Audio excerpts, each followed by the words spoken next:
자, 우리 오른손을 들고 한번 구호 한번 외치겠습니다. 한 사람, 한 영혼, 주께로. 아멘. 자, 오늘은 아마 전도에 대한 이번 달 마지막 설교 같은데, 전도할 때 우리 마음 속에서 어떤 작용들이 일어나는지 그걸 좀 설명을 드리고 싶은데, 제가 이거 설교를 준비하면서 성도님들이 이거 알아들어야 될 텐데 고민을 좀 했는데, 제가 깨달은 게 뭐냐면, 맞다, 주중 예배, 특별히 수요 예배 나오시는 분들은 수준이 보통이 아니기 때문에 이거 이렇게 비교해서 설명해도 얼마든지 우리 성산에 또 수요 예배 드리는 분들은 이거 충분히 이해할 수 있다라고 제가 생각을 하면서 준비를 했는데 잘 좀 들어주셨으면 좋겠는데, 자, 우리가 복음을 전할 때 그 두 가지가 우리 마음속에서 계속 요동을 칩니다. 그러니까 두 가지 마음속에서 우리가 왔다 갔다 하는 거예요. 그게 뭐냐면, 하나는 인간의 책임, 그리고 하나는 하나님의 주권. 그러니까 우리가 내가 이게 전도에 대한 책임이 있는데 내가 열심히 내 의지를 다해서 전도를 해야지, 그런 마음이 들면서 또 동시에 하나님이 알아서 구원하시겠지, 내가 열심히 안 내도 그냥 하나님이 사람들 사랑하시니까 그 하나님의 주권 속에서 또 하나님이 하실 거야. 그러니까 내가 좀 빠지고 좀 내가 기도 덜 안 해도 드려도 하나님이 알아서 하시겠지. 그러니까 이 인간의 책임과 이 하나님의 주권, 이 사이에서 우리가 계속 마음에 갈등이 있는데, 우리가 복음 전할 때뿐만 아니라 신앙생활 하면서 이 두 가지가 우리 속에서 여러 가지 작용을 일으킵니다. 자, 인간의 책임을 주로 인간의 의지, 자유 의지를 굉장히 강조하는 것을 뭐라고 하냐면 알미니안주의라고 합니다. 벌써 처음 들어보는 용어가 나오니까 긴장하시는데, 그 인간의 자유 의지, 책임, 그러니까 이걸 강조하는 것을 알미니안주의라고 하고, 하나님의 주권, 이걸 강조하는 것을 칼빈이즘, 칼빈주의라고 하는데, 특별히 이 두 가지가 극단으로 갈 때가 있습니다. 그러니까 인간의 책임을 강조하다 보니까 사람이 구원받는데 하나님께서는 가만히 계시고, 우리가 어떻게 해서든 노력을 해야지만, 그러니까 우리가 인간 입장에서 뭔가 최선의 노력을 다해야지만 인간이 구원받을 수 있다. 그렇기 때문에 이 구원의 영역에 있어서 하나님의 역할보다 인간의 역할이 더 크다라고 가버리는 게 인간의 책임, 인간의 의지를 강조하다가 알미니안주의로 빠지면 하나님의 주권은 거부하고 인간의 자유 의지, 인간의 그 결정, 이걸 너무 강조하게 되어버립니다. 그리고 칼빈주의가 하나님의 주권에 대해서 얘기를 하는데, 이 하나님의 주권을 너무 강조하다 보니까 하이퍼 칼빈이즘으로 빠질 때가 있습니다. 자, 알미니안 설명드렸죠. 그리고 하이퍼 칼빈이즘, 그러니까 극단적인 칼빈주의자가 나타나게 되는데, 자, 이 두 개, 이거 말고는 제가 더 어려운 얘기 안 하겠습니다. 그러니까 이것만 아시면 되니까, 알미니안주의는 인간의 책임과 의지를 강조하다가 구원의 영역에서 하나님의 주권을 많이 배제하고 인간의 그 역할에 대해서 너무 강조를 했구나, 이게 극단적으로 빠지는 거예요.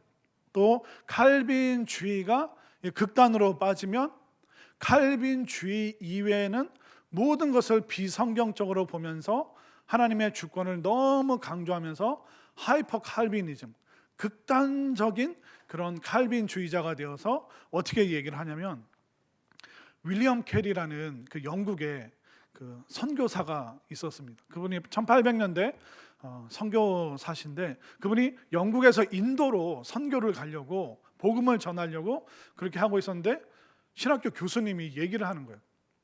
야, 윌리엄 캐리, 네가 인도 가지 않아도 하나님의 그 주권으로 이방인을 구원하시고자 하면 하나님이 하셔. 그러니까 네가 굳이 이방인 선교하러 인도 가지 않아도 하나님이 알아서 하실 거야. 그러니까 너무 거기에 대해서 네가 불필요한 그런 전도에 대한 열심에 빠지지 마라. 이게 1800년대 극단적인 하이퍼 칼빈이즘, 그러니까 하나님의 주권을 너무 강조하다 보니까 우리의 역할에 대해서 완전히 배제를 해버리는 그런 일이 생기게 되었습니다. 그러다 보니까 이 알미니안주의가 우리 한국 교회 안에서는 어떻게 표출되냐면 어떤 교단에서 그런 말 하죠. 무슨 교단을 얘기 안 하겠습니다. 방언 못하면 구원 받았다 못 받았다? 구원 못 받았다. 그러니까 인간의 우리가 열심을 내면 하나님이 은사 주신다. 근데 하나님의 은사를 못 받은 거 보니까 기본적인 방언을 못 하는 거 보니까 너 구원 못 받았다. 이렇게 가기 시작하는 겁니다. 그리고 하나님의 주권을 너무 극단적으로 강조하다가 이제 하이퍼 칼빈이즘에 빠져버리게 되면 칼빈 말고는 모든 사람을 배척을 합니다. 그러니까 칼빈을 모르면 인간도 아닌 거예요. 어떤 교단이라고 말하진 않겠습니다. 거기는 마치 천주교가 성모 마리아를 숭배하듯이 그쪽 교단은 예수님보다, 죄송하지만 칼빈을 더 숭배하고 예수님보다 칼빈을 더 많이 가르치고 얘기를 합니다. 그러면 칼빈주의가 들어가면 정죄하는 사람이 되는 거예요. 야, 기독 강요도 안 읽었어? 이것도 몰라, 이것도 몰라, 예정론도 몰라? 계속 그렇게 합니다. 근데 이 두 극단은 둘 다 이단으로 판정받았습니다. 그러니까 칼빈주의자가 그리고 어떤 교단이 은사를 강조하는 교단이 이단 정죄받은 게 아니라 1600년대 칼빈은 1500년대 활동을 했거든요. 근데 이 칼빈의 이 정죄 의식 때문에 뛰쳐나온 게 이제 알미니안. 근데 이 알미니안 인간의 의식을 너무 강조하니까 1600년 초반에 도르트문트 회의에서 이단으로 규정을 했습니다. 또 하이퍼 칼빈이즘, 칼빈주의가 아닌 모든 사람들을 비이성적이고 비성경적인 사람으로 정죄하는 하이퍼 칼빈이즘에 대해서 1600년대 말에 이단으로 정죄를 했습니다. 그렇기 때문에 양극단으로 가버리게 되면 우리가 이상한 신앙을 갖게 되는데, 우리가 신앙생활할 때 또 복음을 전할 때도 이 사이에서 계속 우리가 왔다 갔다 하는 거예요. 내가 열심을 내야 될 것 같은데, 근데 또 하나님이 알아서 하실 것 같아. 하나님 알아서 하실 것 같지만 내 역할이 분명히 있을 텐데, 그러다 보니 우리는 이렇게도 못하고 저렇게도 못하는, 그러니까 전도에 대해서 자꾸 망설이게 되고 복잡하게 생각하는 그런 경우가 자꾸 생기는 것입니다. 그런데 알미니안주의나 하이퍼 칼빈이즘이나 이게 둘은 만날 수가 없어요. 완전히 생각이 다르기 때문에. 그렇기 때문에 마치 철길이 둘이 만납니까? 안 만나죠. 계속 평행선으로 가잖아요. 근데 이게 가까이서 보면 이게 평행선인데 멀리서 보면 두 개가 이 철길이 쫙 저 멀리를 보면 어느 순간 이렇게 다 있는 것처럼 보일 때가 있습니다. 그러니까 인간의 구원 받는데, 우리가 복음 전하는 데 있어서 인간의 노력과 또 하나님의 주권, 이 두 가지가 저 어떤 선상에서 만나는 것을 우리가 체험할 때가 많습니다. 그렇기 때문에 이건가 저건가가 아니라 뭡니까? 둘 다 우리 마음속에 이게 하나가 돼야 되는구나. 이게 신학교 1학년 2학기 때 배우는 알미니안주의와 칼비니즘주의에 대한 21살 신학생이 배우는 것을 여러분들에게 짧게 설명을 드렸는데 다 이해하셨죠? 이거 내일 수능 시험에 꼭 나오는 거예요. 그러니까 여러분들이 이해를 하시고 이해하셨을 거라고 생각을 하는 겁니다. 사실 이런 신학적인 논쟁은 들을 때는 재미있는데 이게 융합이 안 되고 내 마음에서 하나로 해석이 안 되면 굉장히 곤란합니다. 근데 사실 다 몰라도 괜찮고 다 이해되지 않아도 괜찮습니다. 왜냐하면 여러분들이 집에 들어가면 전기를 딱 켜잖아요. 그런데 이 전기가 어떤 전압, 전류와 전압의 차이를 아십니까? 모르시잖아요. 그럼 어떻게 하면 그 한전에서 전기를 보내서 이 어떤 원리로 이 등이 켜지는가? 그거 다 이해하시고 불을 켜세요? 아니면 그냥 불 켜면 불 들어온다고 생각하고 하세요? 그냥 그 버튼 누르면 불이 들어오는 거잖아요. 그러니까 우리가 알미니안주의를 몰라도, 칼빈주의를 몰라도 우리가 구원받고 신앙생활하는 데는 아무 지장이 없습니다. 그러나 우리가 어떤 부분에서 자꾸 갈등을 일으키고 우리가 어떤 부분에서 자꾸 우리의 마음이 무너지는지 이 부분에 대해서 잘 알아야 되는데, 결국 우리가 믿음의 영역은 어떻게 해야 될까요? 그냥 우리가 믿어야 되는구나. 우리가 이 불빛 들어오는 것, 전기 이런 거 다 이해를 못해도 이것을 마음껏 누릴 수 있는 것처럼, 우리가 내 마음의 작용들을 다 설명 못해도 여러분들이 진짜 믿음 안에서 정말 예수님 바라보면서 건강한 신앙생활, 또 건강한 신앙 속에서 여러분들이 자신 있게 또 예수님을 전할 수 있게 되기를 바랍니다. 자, 그러면 제일 어려운 설명은 다 드렸어요. 근데 여러분들 표정 보니까 다 이해를 했어요. 저 정도는 더 어려워도 되는데, 그 표정이니까 제가 오늘 본문으로 들어가서 인간의 책임과 하나님의 주권이 어떻게 우리 전도 복음 전하는 데 있어서 역사하시는가, 그걸 좀 말씀드리고 싶은데, 자, 인간의 책임에 대해서 16절 말씀을 한번 볼까요? 자, 16절 말씀 읽습니다. 시작. 내가 복음을 전할지라도 자랑할 것이 없으면 내가 부득불할 일임이라. 만일 복음을 전하지 아니하면 내게 화가 있을 것이로다. 아멘인가요? 그러니까 사도 바울이 복음을 전하는데 부득불, 이거 안 하면 안 된다는 겁니다. 내 모든 의지를 다해서 이 복음 전하는 것은 내 책임이기 때문에 마땅히 해야 됩니다. 내가 이 책임을 못하면 나에게 화가 있을 것입니다. 그러니까 바울은 본인의 모든 의지를 동원해서 이 복음 전하는 거 나의 책임이기 때문에 나는 최선을 다할 것이다, 그렇게 말하고 있습니다. 한번 생각을 해보십시오. 소방관은 뭐만 보이면 끌어갈까요? 불만 보이면 끌어가는 거예요. 경찰관은 어떨까요? 누가 뛰어가면 그 잡으러 가는 거예요. 본능적으로. 이게 도둑인가? 강도인가? 무슨 사고가 났나 해서 경찰관은 뛰는 사람이 있으면 냅다 같이 뛰는 거예요. 그게 그 직업을 가진 사람들의 그 존재의 책임이기 때문에 사도 바울이 말하고 있는 겁니다.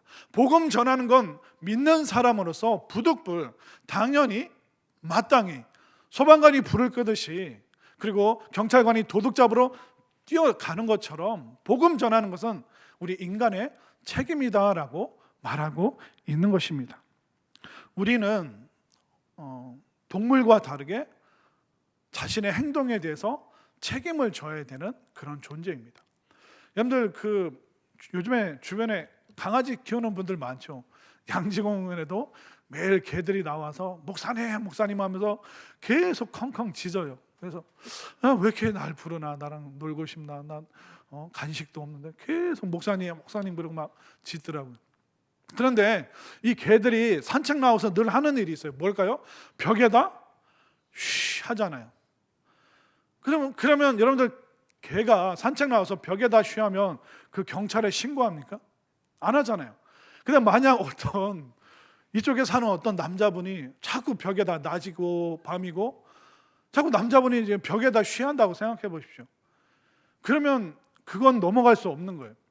그건 경범죄고요, 노상방뇨이기 때문에 처벌을 받습니다. 그러면 그 잡혀가는 그 아저씨가 그러겠죠. 저 벽에다 맨날 누는 저 개는 안 잡아가고 왜 멀쩡한 나를 잡아가냐? 쟤랑 나랑 뭔 차이가 있냐? 동물과 사람의 차이가 뭘까요? 동물은 그 행동에 대해서 책임지지 않습니다. 근데 사람만 유독 자신의 행동에 대해서 책임지는 존재가 됩니다. 이건 하나님께서 부여하신 우리 인간이 그렇게 살아가도록 하나님께서 우리를 그렇게 만드신 것이죠. 책임적인 존재로 만드셨습니다. 그러니까 이 16절의 말씀을 결국 복음 전하는 사람이나 복음을 듣는 사람이나 이 복음 앞에서 그 행동에 대해서 책임을 져야 되는 겁니다. 먼저 복음을 듣는 사람들은 이 복음 들은 거에 대해서 책임을 져야 됩니다. 우리가 전도하다 보면 많은 사람들이 네 하다가, 여러분들 직장 동료나 학교 선후배들에게 복음 전하고 또 친지들에게 교회 가자 그러면 그분들이 그래 나중에 하다가 결국 팍 화내는 게 뭡니까?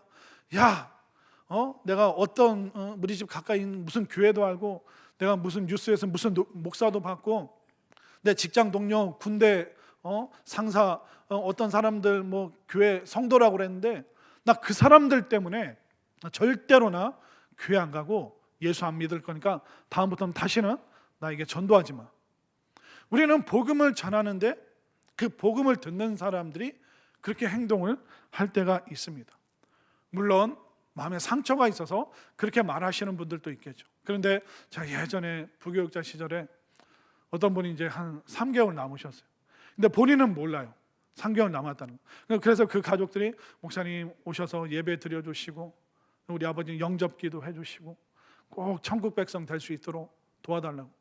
그래서 제가 이제 개인 혼자 또 가족들이 있으면 뭐 하면서 막 아버지가 화낼까봐 제가 그냥 목사 입장에서 가서 그 아버님과 얘기를 하면서 우리가 예수님 믿고 또 천국 가야 되고 예수님 믿으면서 우리의 모든 죄가 사함 받습니다. 그랬더니 그 3개월 시한부 그 아버님이 에헤이 그 목사님이나 잘 믿으시라고. 아닙니다 아버님, 이건 예수님 꼭 믿으셔야 됩니다. 그랬더니 목사 양반 종교는 다 똑같다고. 그럼 아버님 종교가 뭡니까? 종교는 결국 다 같은 얘기 아니냐? 예수님도 부처님도 다 착하게 살아라 그 얘기하는 거 아니냐고. 아니라고. 기독교는 예수님은 죄사함을 위해서 아버님의 그 영원한 생명을 위해서 예수님께서 이 땅에서 십자가에 못 박히시고 또 부활 승천하셔서 천국에서 아버님 기다리고. 에헤이 목사 양반이나 믿으라니까 우리 딸아이나 우리 사위나 열심히 믿어 그래. 에헤이 제 앞에서 제발 에헤이 그러지 마십시오.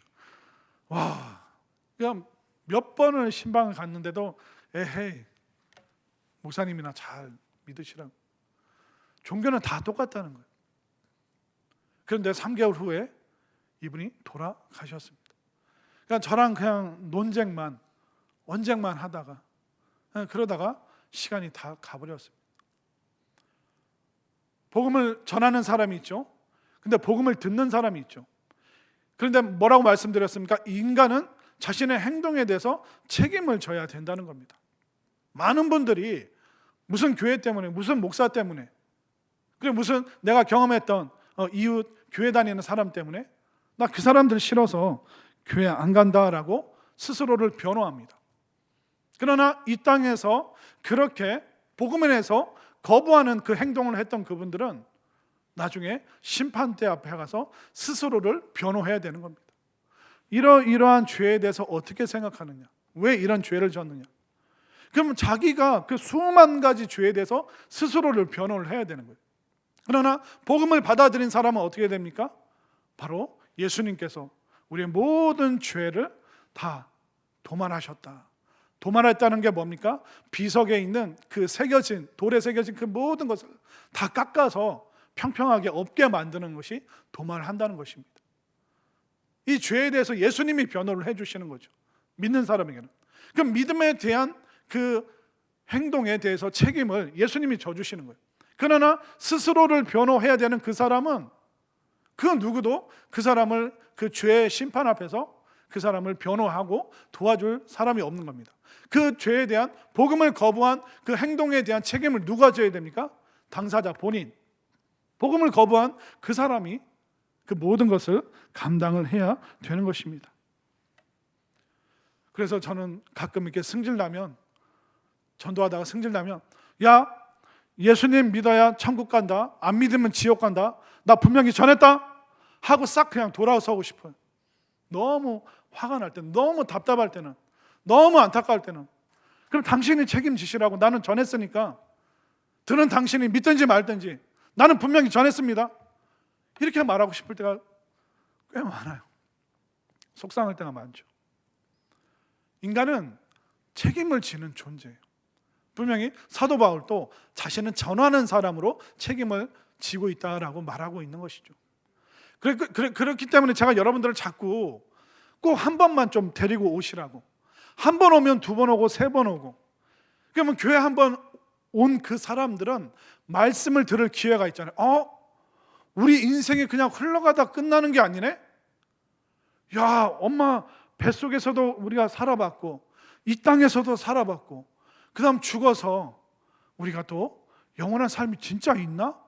있는 것 같은데? 그러니까 말씀을 자꾸 듣다 보면 이 죄에 대해서 내가 책임질 수 없네? 그럼 내가 어떻게 해야 되지? 그러니까 그런 분들은 이 복음을 듣다 보면 내가 책임질 수 없기 때문에 예수님 믿어야 되는구나. 그 기회가 계속해서 끊임없이 생긴다는 거예요. 그렇기 때문에 자꾸 여러분들에게 제발 좀 한 번만 좀 11월 19일 날 추수감사 주일에 그분 가까이 있는 분 좀 한 번이라도 좀 데려와 보시라. 그런 걸 말씀을 들을 기회가 있어야지 그분들이 변화되고 정말 설교 들으면서 그분들이 구원의 그 은혜를 경험할 수 있는 것입니다. 그렇기 때문에 우리가 복음 듣는 사람들이 이 복음에 대해서 거부를 하면 그 사람이 책임져야 되기 때문에 그래서 우리가 기도하기도 하고 때로는 협박하기도 하고 때로는 아양 부리면서 아우 좀 교회 한번 가자, 선물도 줄게, 먹을 것도. 그러니까 우리가 할 수 있는 그 모든 의지를 동원해서 그 사람이 스스로 변호하거나 스스로 죄의 문제에 책임질 수 없기 때문에 그들을 우리가 주님 앞으로 인도하는 열심, 이것이 바로 16절에서 말하는 인간의 책임, 인간의 의지. 그러니까 우리의 의지를 무엇을 위해서 써야 되는가? 그 영혼이 구원받도록 우리가 모든 의지를 사용해야 된다라고 분명히 말하고 있습니다. 그런데 여기서 우리가 또 알아야 될 것은 뭐냐면, 자, 듣는 사람, 복음 듣는 사람이 책임져야 되죠. 근데 전하는 사람도 책임을 져야 되는데 이게 우리가 너무 과해지고 극단적으로 가면 안 됩니다. 그러니까 인간의 책임, 내 의지, 최선을 다해야지 이러다가 실수하는 게 뭐냐면, 복음 전하는 사람이 그 사람이 은혜 받고 구원받고 회심, 마음이 변화된다고 하잖아요. 그 영역까지 자기가 침투해 들어가려고 하는 그 열심은 위험한 겁니다. 왜냐하면 그 영혼이 구원받는 것, 우리가 앉혀놓는 것까지는 우리가 해야 돼요. 근데 그 사람이 예배드리고 말씀 듣고 구원받고, 이건 하나님의 주권이라는 거예요. 그런데 그 영혼이 제발 좀 믿고 제발 좀 구원받고 내 말대로 좀 해, 여기까지 우리가 막 파고 들어가면 그러면 뭐가 될까요? 성령의 구원의 사역을 우리가 가로막을 수 있는 그런 위험성이 있다는 겁니다. 그렇기 때문에 이렇게 막 어떻게 해서든 저 사람 살려내야 돼, 구원해야 돼, 그러면서 선물 공세도 하고 우리가 커피도 사주고 선물도 주고 막 그러다가 내 의지와 내 열심으로 했는데 나 11월 19일 날 안 간다 그래 버리면 어떻게 됩니까? 뭐가 열려요? 뚜껑이 열리는 거예요. 너 어떻게 그럴 수가 있냐? 내가 너한테 쏟은 돈이 얼마고, 내가 너한테 밥을 사준 게 몇 번이고, 내가 선물까지 주면서 이렇게 아양을 떠는데 너 어떻게 안 올 수 있냐? 안 온다는 그 말을 어떻게 내 면전에서 그렇게 할 수 있냐? 막 화를 내기 시작해요. 왜 그럴까요? 내 노력이, 내 열심이 받아들여지지 않았다는. 그러나 여러분들이 할 수 있는 영역은 전도하는 거. 야, 교회 가자. 야, 밥 사줄게, 선물 사줄게, 영화 보여줄게. 우리가 할 수 있는 거 여기까지예요. 그런데 그 사람이 거절한다면 그건 이미 그 사람과 하나님의 문제지, 여러분들의 인격과 여러분들의 성품과 여러분들의 노력에 대한 거절이 아니라는 거예요. 듣는 사람의 그 책임이라는 거예요. 교회에 대해서, 예수님에 대해서, 복음에 대해서 이미 그 사람과 하나님과의 문제지, 여러분들이 싫어서, 여러분들의 인격이나 여러분들의 성품, 여러분들의 노력, 그게 싫어서 거부하는 게 아니라는 걸 우리가 이해해야 되는데, 내 의지가, 내 열심이 과하면, 그러니까 우리도 그런 사람들 있잖아요. 신앙생활 하다 보면 그러니까 믿음 약한 사람한테 가서 막 강요하는 사람 있잖아요. 네가 뭐 안 해서 그래. 막 그 사람의 그 신앙의 영역도 본인이 막 이렇게 컨트롤하려고 하는 그런 분들이 있잖아요. 그러니까 열심히 과한데, 저는 그렇게 누군가의 인생을 막 이렇게 헤집어 놓고 싶어하는 그분들에게 그 영화 대사, 그 친절한 금자씨가 뭐라고 그랬죠? 너나 잘하세요. 그러니까 사람의 그 마음을 뒤집어 놓고 바꿔 놓는 것은 하나님의 주권적인 역사예요. 근데 내가 막 잔소리해서 이 사람을 바꿔 놓겠다? 그거는 감히 하나님의 영역을 침범하겠다는 겁니다. 우리가 사랑으로 격려하고 독려하고 우리 같이 예배 가요. 막 이렇게 되고 우리 함께 내일 수능 기도 시험이 있는데 같이 가요. 이래야 되는데 네가 내 말을 안 들어서 네가 지금 이렇게 요 모양 요 꼴이다. 이렇게 가버리면 굉장히 이상한, 이게 알미니안주의에서 말하는 이단성을 가진 하나님의 영역을 침범했기 때문에, 하나님의 주권을 침범했기 때문에, 그렇기 때문에 우리가 우리의 열심을 내야 됩니다. 그런데 이 열심이 잘못하면 하나님의 주권을 가로막을 수 있는 굉장히 위험한 요소가 있다는 것을 여러분들 꼭 기억하셔서, 우리가 최선을 다하고 눈물을 흘리고 기도하고 전도하지만 정말 그 전도 대상자가 이 복음 앞에 또 하나님 앞에 올바로 반응할 수 있도록 여러분들 애끓는 심정으로 하셔야지, 화내면서 짜증내면서 또 내가 그 사람의 인생을 바꿔놓겠다고 그런 식으로 우리가 달려들게 되면 결국 나도 지치고 그 사람도 상처받고, 그렇기 때문에 여러분들 내 열심, 내 노력 알아주지 않는다 그렇게 생각하지 마시고, 내가 할 수 있는 영역은 여기까지나, 그럼 여기까지 내가 최선을 다하고 또 하나님의 주권이 이 사람에게 임하기를 여러분들 또한 정말 부드러운 사랑의 마음으로 그렇게 기도해 주시기를 바랍니다. 자, 이게 인간의 책임, 인간의 의식 너무 소중하죠. 그러나 극단적으로 위험하게 빠지면 안 된다 말씀드렸고요. 자, 17절 말씀으로 한번 가볼까요? 자, 17절 말씀 우리 함께 읽겠습니다. 시작. 내가 내 자의로 이것을 행하면 상을 얻으려니와 내가 자의로 아니한다 할지라도 나는 사명을 받았노라. 아멘. 자, 본인의 의지로 복음을 전한다는 거예요. 그런데 그 복음 전하는 것은 나의 사명이다. 하나님께서 주권적으로 나에게 사명을 주셨기 때문에 내 의지로도 하지만 이건 하나님의 주권이기 때문에 또 하나님께서 이 복음 전하는 것을 이끌어 가신다.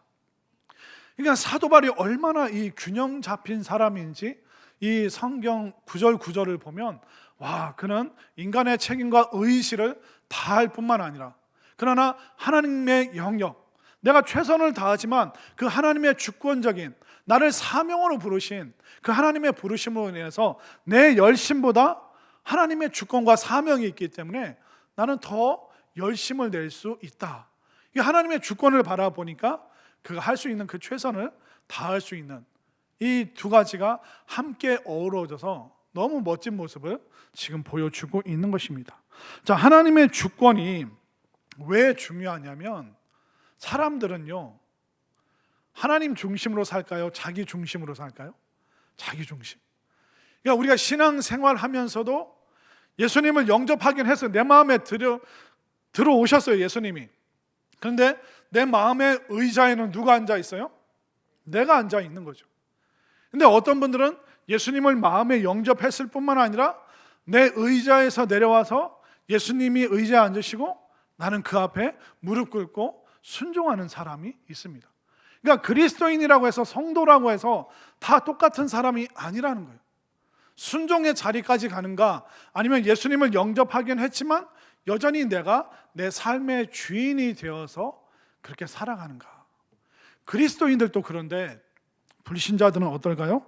자기 중심, 내 만족, 내 행복, 조금이라도 내 만족이나 행복에 침해를 한다? 가만히 안 있습니다. 내가 누군지 알아? 내가 여기 반상회 내가 무슨 부녀회 하면서 막 난리가 납니다. 제발 어디 가서 나 성산교회 누군데 막 그러지 마시고, 자기 중심, 이게 세상 사람들의 본성이라는 겁니다. 자, 자기 중심적인, 그러니까 한 번도 하나님을 마음의 중심의 주인으로 모셔보지 못한 자기 중심적인 사람들은 어떻게 살까요?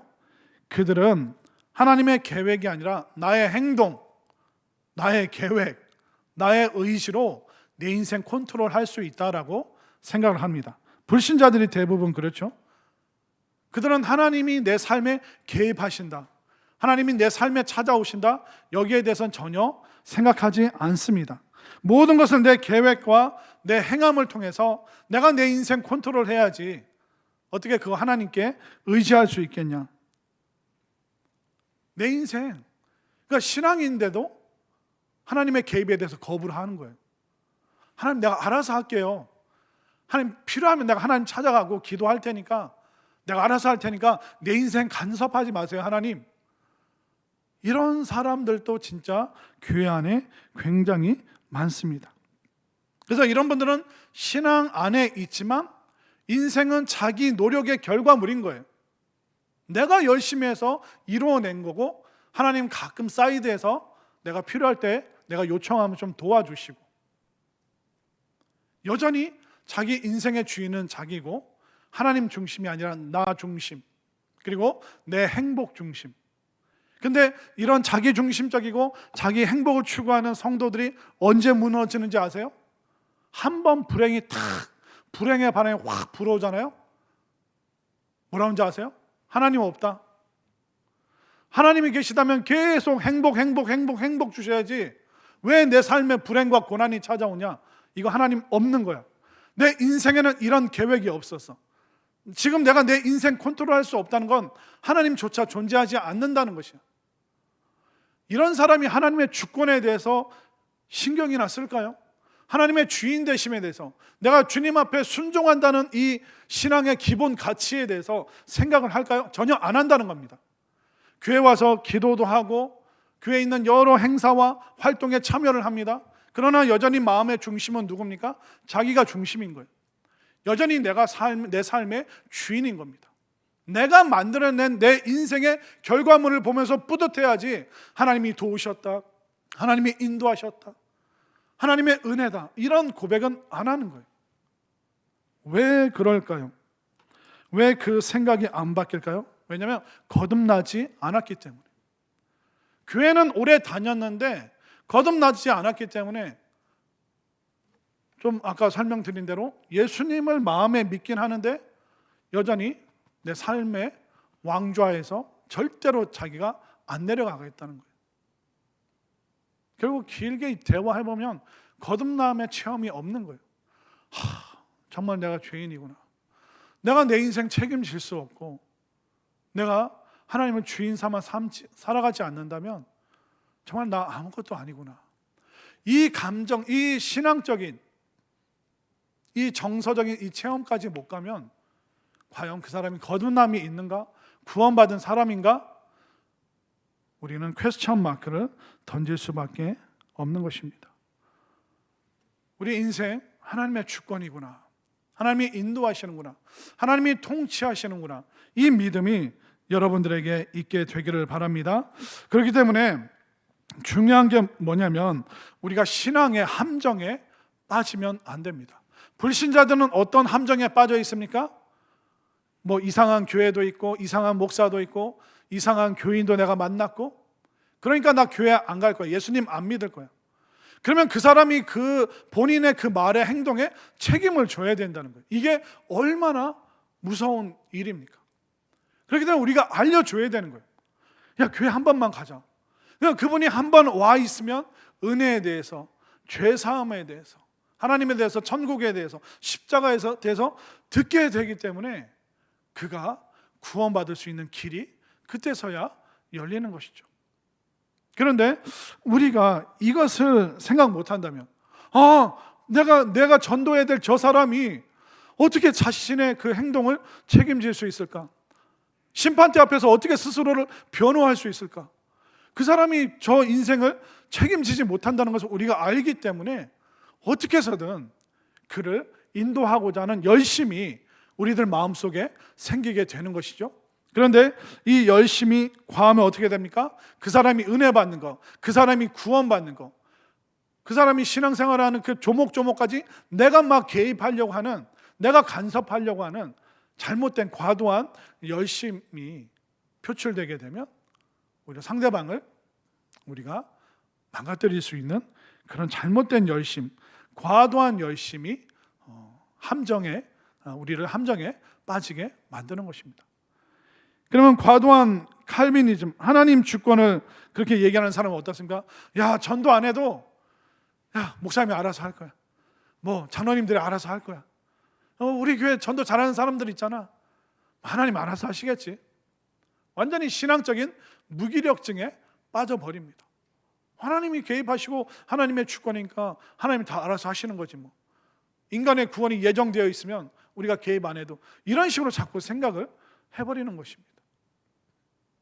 잘못 알미니안적으로 인간의 과도한 의지를 발휘하게 되면 하나님의 주권이 개입할 수 없습니다. 또 하나님의 주권과 역사 개입이 있기 때문에 나는 아무것도 안 할 거야. 이게 또 얼마나 위험한 말입니까? 그러니까 알미니안주의보다 더 위험한 게 하이퍼 칼비니즘. 알미니안주의는 어떻습니까? 막 예배 때 박수 치고 통성 기도하고, 야, 우리가 좀 으쌰으쌰 좀 최선을 다하자. 그럼 들썩들썩하면서 교회들이 막 부흥하고 성장합니다. 물론 실수하면서 계속 방향 전환하면서 성장하겠죠. 그런데 잘못된 칼비니즘에 빠지면 아무것도 안 하는 거예요. 뭐 하나님이 뭐 교회 알아서 하시겠지, 세계 선교 구원 하나님이 알아서 하시겠지. 박수도 안 치고 기도도 안 하고 전도도 안 하고 그렇게 무기력하게 되는 것입니다. 그럼 하이퍼 칼비니즘에서 열심을 내는 성도들 보면 뭐라 하는지 아세요? 우리가 전도 계획도 짜고 여러분들이 막 태신자도 작성하고 이때 기도하고 우리가 이때 전도하고 물품도 만들고 전도하든지 기도하든지 헌금하든지 막 구호를 외치고 선물을 준비하고 막 그럽니다. 그러면 하이퍼 칼비니즘은 팔짱 딱 끼고, 야, 하나님이 알아서 하실 건데 인간이 저렇게 방방 뛴다고 뭐 되겠냐? 이렇게 늘 냉소적으로 말을 하는 겁니다. 또 이 하이퍼 칼비니즘에 빠진 사람들은 사람들의 그 노고에 대해서 인정을 안 합니다. 권사님, 그 자랑하지 마세요. 하나님이 영광 받으셔야지. 권사님이 그거 뭐 했다고 드러내면 하나님이 영광 가린다고. 아니요. 저는요 더 축혀 세워주고 싶고, 제가 여러분들 뭐 식사를 냈다 뭘 했다 그러면 막 칭찬하고 그러잖아요. 왜 그런지 아세요? 성경이나 기독교의 역사를 보면요 항상 그 사람을 통해서 하나님이 일하십니다. 홍수가 났을 때 노아가 없으면 어떻게 합니까? 이스라엘 백성들이 출애굽하는데 모세가 없으면 어떻게 합니까? 이 유럽 지역 전도를 하는데 복음 선교를 하는데 사도 바울 그 사람 없으면 어떻게 합니까? 마틴 루터가 없었으면 종교개혁이 어떻게 일어나겠습니까? 그러니까 그 사람이 없으면 그 일이 안 되는 거예요.